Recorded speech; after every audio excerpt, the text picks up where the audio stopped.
Pandemi COVID-19 menempatkan posisi sebagian orang tua dan anak di bawah tekanan akan kebutuhan pendidikan dan juga himpitan ekonomi.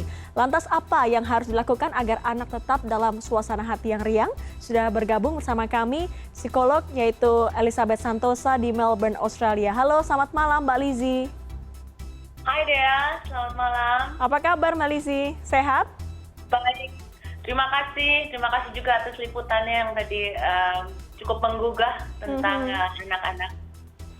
Ya Mbak Lizzie, tahun ini kan Hari Anak Sedunia mengambil tema membentuk kembali masa depan anak yang lebih baik. Karena selama pandemi ini kan tidak sedikit hak anak yang tidak terpenuhi baik dari aspek sosial hingga pendidikan seperti tadi yang kita lihat liputannya.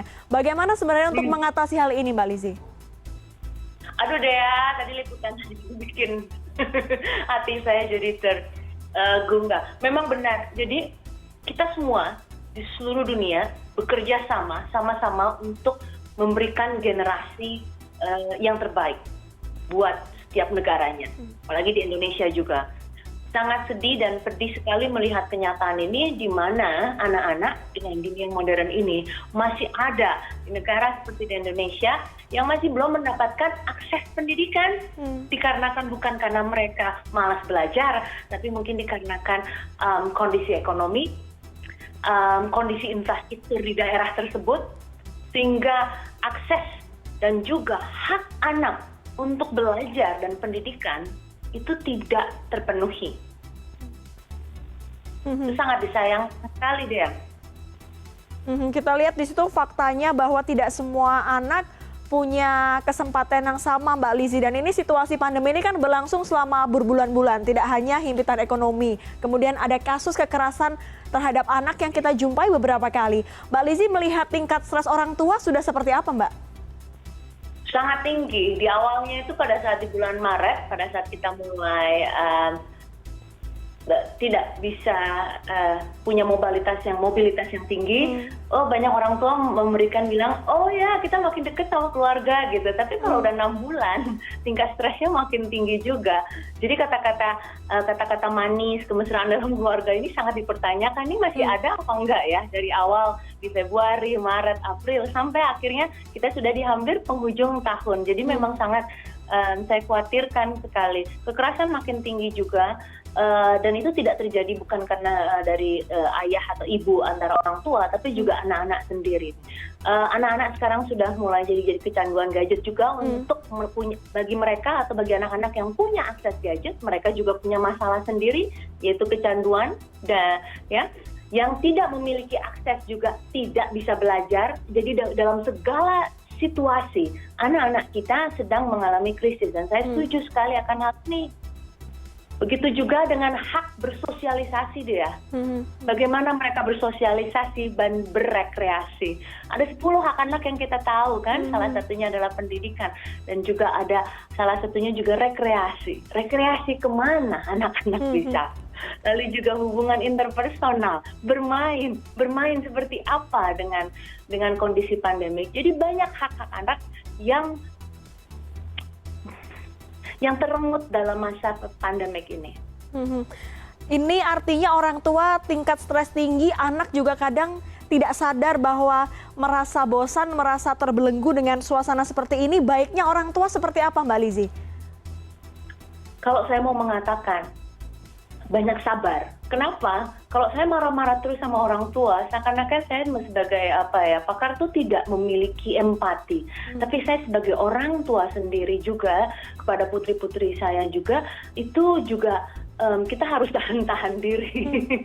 Jadi intinya adalah orang tua banyak sabar.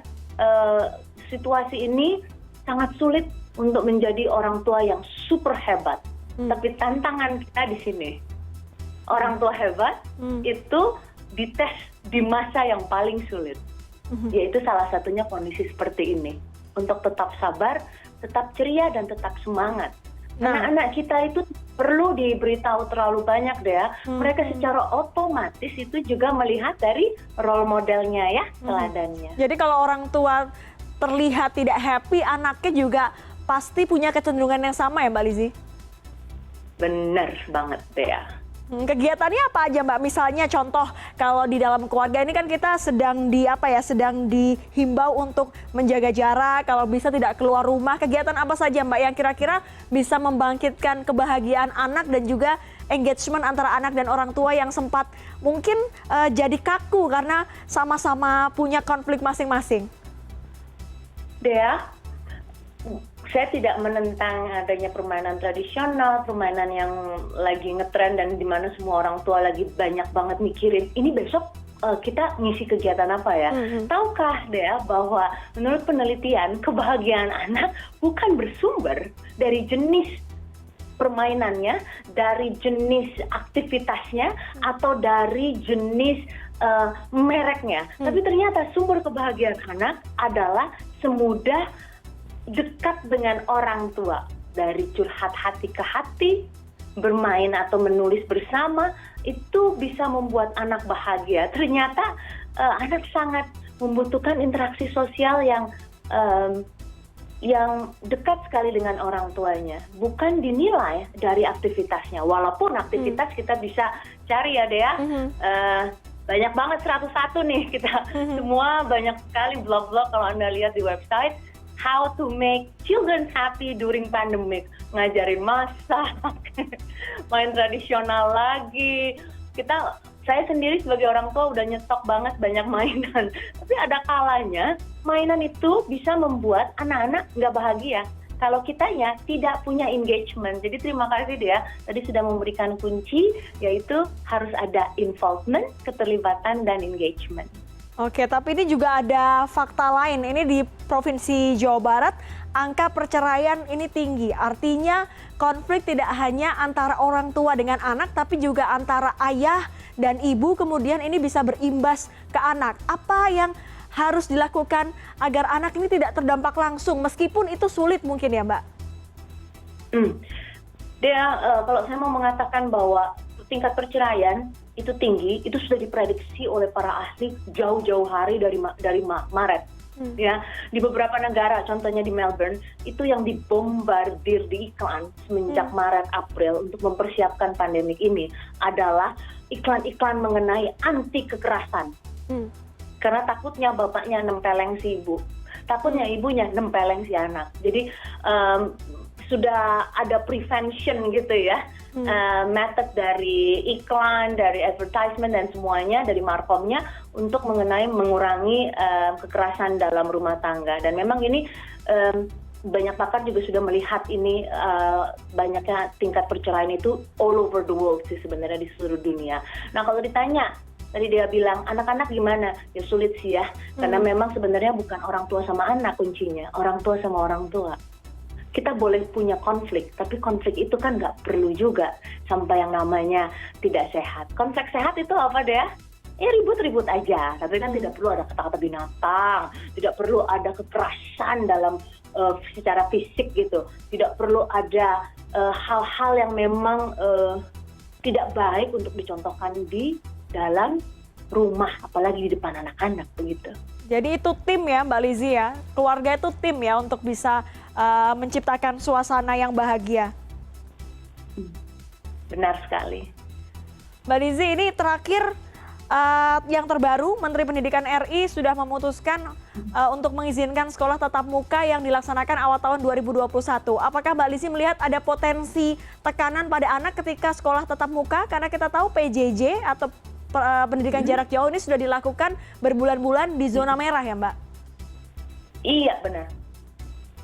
Potensinya, oke, kalau ngomongin tekanan sih ya, kita harus menjalani proses ini. Dari pra-pandemic and then pandemic, terkungkung, paskanya juga harus ada proses tahapannya ya. Dan pasti tahapan itu sampai dalam hidup new normal itu juga pasti ada, kita katakan ada pro and kontranya. Contohnya, hai apa kabar, kamu sudah lama tidak bertemu. Begitu, tapi kita selalu gini aja ya. Gitu. Itu kan kebiasaan baru ya.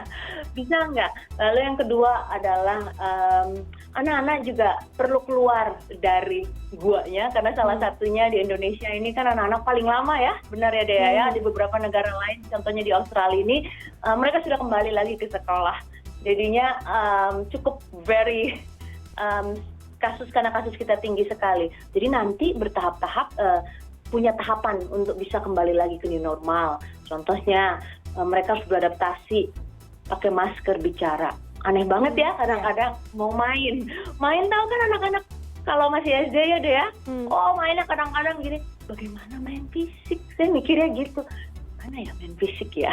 Kalau harus jaga jarak 1,5 meter. Tapi it has to be, harus ya. Mereka harus kembali ke sekolah di dalam suasana yang aman. Tapi anak-anak kita dan juga orang dewasa, kita semua beradaptasi sama-sama ya. Jadi perlu didukung dan banyak sabar juga. Baik, banyak sabar. Dan tadi yang menarik, Mbak Lizzie menjelaskan bahwa untuk bahagia tidak perlu mainan yang mahal, mainan yang sulit, tapi adalah engagement atau keterlibatan orang tua dengan anak dan suasananya pasti akan menjadi lebih baik. Tentunya ini tidak mudah, tapi mudah-mudahan keluarga Indonesia bisa melewati pandemi COVID-19 ini dengan baik. Terima kasih Mbak Elizabeth Santoso, psikolog yang saat ini berada di Melbourne, Australia, sudah bergabung bersama kami pada malam hari ini.